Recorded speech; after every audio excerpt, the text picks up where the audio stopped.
sila guys. Very happy sila sa tabi ko. Ayan. Tuwang-tuwa yung mga ibon guys. Ayan, dami nila. Nakakatuwa. Gusto nila yung tinapay na baon ko guys. Oh. Di ba guys? Oh, yan. Enjoy na enjoy sila sa pagkain. Ayan, nag-uunahan sila guys. Oh. Sa likaran ko. Oh, di ba guys? Tuwang-tuwa sila. Oh.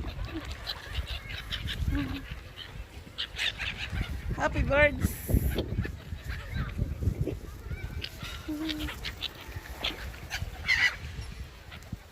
Sila guys. Very happy sila sa tabi ko. Ayan.